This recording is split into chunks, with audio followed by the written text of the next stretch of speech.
Do you know that every 1 out of 10 women suffers from postpartum depression? Well, now you do. You will be amazed to know that according to some experts, when the mother suffers, the baby also suffers. Curious to know how and why? Then you have just landed on the right video. Hello everyone and welcome back to my channel. Today I am going to talk you all through postpartum depression and its effects on the babies. So sit back and make sure to stick with me till the end of the video so that you don't miss anything. There are many mood disorders linked to the mothers either during pregnancy or during the first year of their childbirth, which is also known as a perinatal period.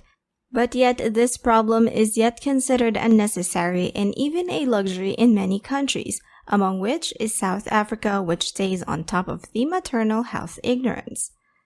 As a result, the women suffering from postpartum depression fail to provide for their babies. Along with her, the baby also suffers due to the lack of negligence.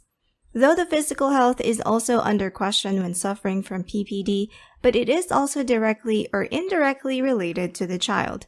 Since she doesn't seek the proper medical guidance, she also forgets about the things happening to her child, like low birth weight, preterm birth, or antiretroviral therapies, etc.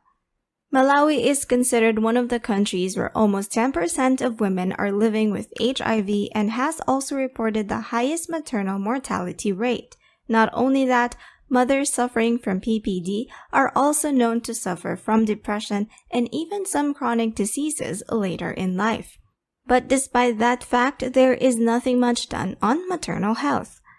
Women who suffer from postpartum depression fail to provide the care to their newborn baby, which can result in behavioral problem, increased risk of infection, and also impaired growth, which is one of the major issues. As diminished child growth has an irreversible effect, the child can be academically weak in the future. Not only that, the child can also undergo the long-term physical effect like brain development, physical growth, and other non-communicable diseases. The mother has to be there both physically and emotionally to bring up a healthy child, but she is unable to do so because of the postpartum depression. But let's come back to what is postpartum depression and how badly it can affect a mother. So basically, when a mother gives birth to a child, she sometimes undergoes through a depression called postpartum depression, which includes frequent crying, fatigue, anxiety, and guilt. The crying can be about the problems she has to face right after birth. Of course, not everyone has the same level of emotional intelligence, so maintaining a healthy lifestyle after spending several sleepless nights for the baby can be really challenging. Not only that, the body shape is another major factor contributing to the PPD. Some women find it really hard to accept the body shape after their first child. Of course, every girl dreams of a slim and healthy body, but giving birth can change a few things for you. So dreaming about wearing those dresses she had bought before the pregnancy can also be one of the factors leading to PPD. Now, another reason of PPD is the pressure of motherhood. Before giving birth to the child, the only responsibility one has is of herself and her husband sometimes. But the husband is not entirely dependent on her wife for survival.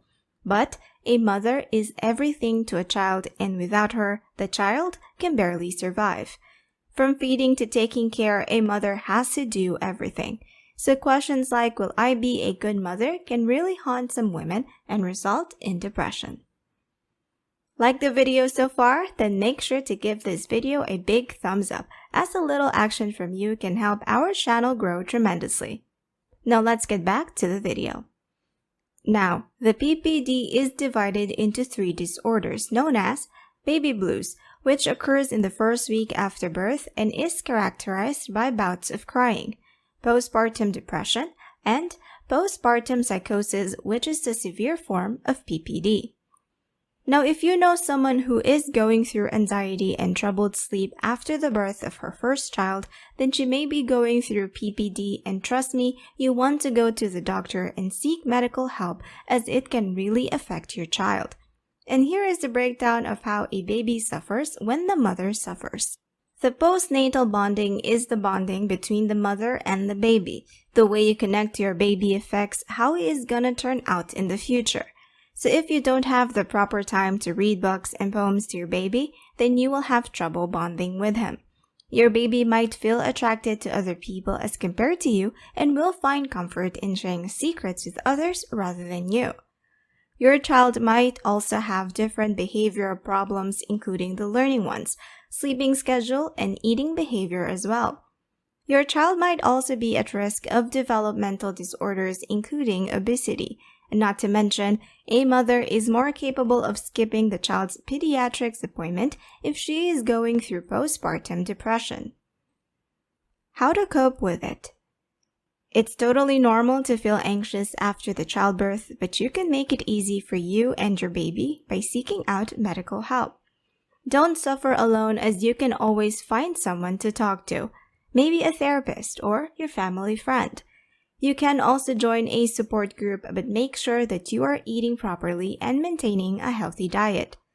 Find time for your self-care and normalize going out with your friends just like you used to before the birth. Though the frequency of meetups would be lowered, but you still have that in you. And last but not least, prioritize your rest above everyone. You can always ask your husband to help you in taking care of the baby, but never think that you are alone or you have dragged yourself in a mess. Having a baby is the most beautiful thing and feeling in the world, but it truly comes with some challenges and ups and downs. No one is perfect, and you might also make some mistakes on the road to parenthood, but it's totally fine and you have got this. Do you know someone who is going through postpartum depression? Also, did you find this video helpful? Let us know in the comments. With that being said, it is time for us to say goodbye, but don't be sad, as we will be back soon with another amazing video. Also, don't forget to hit the subscribe and bell icon button so that you don't miss any updates from my channel. See you all soon. Thanks for watching.